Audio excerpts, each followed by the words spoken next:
Some stories you forget, but this one, it will haunt you forever. Christmas morning, 2013, arrived with the usual chaos at the Varga family's Houston home. The living room was a mess of torn wrapping paper, empty boxes, and excited voices. 6-year-old Morella was holding her most cherished gift, a Disney frozen Elsa doll. Its plastic face was frozen in a peaceful smile, and its glittering blue dress sparkled under the twinkling lights of the tree. For the first 2 years, Elsa was everything a child could wish for. Press the button on Elsa's necklace, and she would sing the song, "Let It Go," in flawless English, or repeat happy phrases from the movie. Morella adored her doll, holding her close every night, as though it was the best thing that could ever exist. Then came the summer of 2015. Serena Varga, Morella's mother, was doing laundry when she first heard the sound. It was faint at first, the familiar voice of Elsa singing a song, but it was different. The words were no longer in English, they were in Spanish. Serena froze, the basket of clothes still in her hands. She quickly walked toward Morella's room and took the Elsa doll, pressing the button again. "Libre soy, libre soy," Elsa sang, her voice echoing through the house. Serena blinked, perplexed. Morella hadn't changed any language settings, because there were none. The doll was meant to speak only English. Serena wasn't sure what to make of it. Maybe it was just a glitch. But as the months passed, Elsa's behavior grew increasingly erratic. She began to sing at strange times, her voice crackling through the quiet house.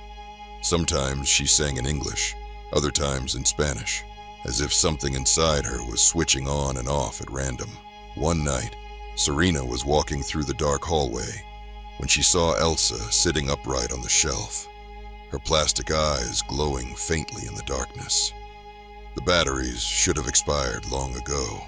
Something was very wrong. By 2019, even Morella had started to fear the doll. Elsa no longer felt like a beloved toy. She was a presence, one that filled the house with a strange energy. It was clear to Serena that the doll had to go. They threw Elsa away in December.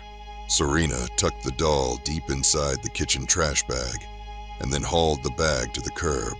Finally, there was relief. The house felt lighter, as though the eerie presence of Elsa had been banished. But 3 weeks later, Serena opened the top of the living room storage bench to find Elsa sitting there, neatly tucked inside, her smile as serene as ever. Serena stood still, her blood running cold. The children swore they hadn't touched the doll, and even if they had, how could they have rummaged through the trash outside? This time, Elsa was different. Serena pushed the button once again, and this time the voice that emerged was colder, slower. "No hay vuelta atrás," Elsa's voice echoed, almost mechanical, the words deliberate. They double-bagged her, tied up the trash securely, and once more watched as the garbage truck took Elsa away. They left for a weekend getaway, hoping for a break from the eerie doll. When they returned, Elsa was sitting on the patio, dirty and covered in smudges of earth. Her smile remained as serene as ever. Serena didn't scream. She didn't tell the children. She simply wrapped Elsa in brown paper, gave the doll to an old college friend in Minnesota, and overnighted it with tracking. Let Darian handle it. He had always been the type to play pranks, and surely he'd know what to do. A week later, Serena received a text from Darian, a blurry picture of Elsa duct-taped to the front of his pickup truck. "She's your problem now," he joked. Serena stared at the photo, feeling a knot tighten in her stomach. But for months, there was nothing. No strange noises, no more doll sightings. Life slowly began to return to normal. Then, last week, Serena's phone rang in the middle of the night. She groggily picked it up, expecting nothing. But when she checked the voicemail, her heart sank. Static crackled, followed by faint words. El frío es parte de mí.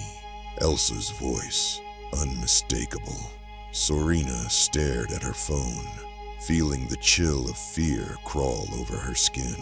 The call had come from Minnesota, but there was no record of it in her call log. Her hands trembled as she dialed Darian's number, but it went straight to voicemail. She sent him a text. "Did you send me that call?" No response. The doll was gone, but something deeper had followed her. A creeping realization settled over Serena. The doll wasn't just a toy. It had become a force, a presence that defied the rules of reality. Elsa had been more than just a gift. She was a lingering shadow, a connection to something beyond. And no matter how far they sent her, the doll would always find its way back. It was no longer just a haunted toy. It was a curse. Hit subscribe and don't dare miss what's coming next. Or the next scream you hear might be your own.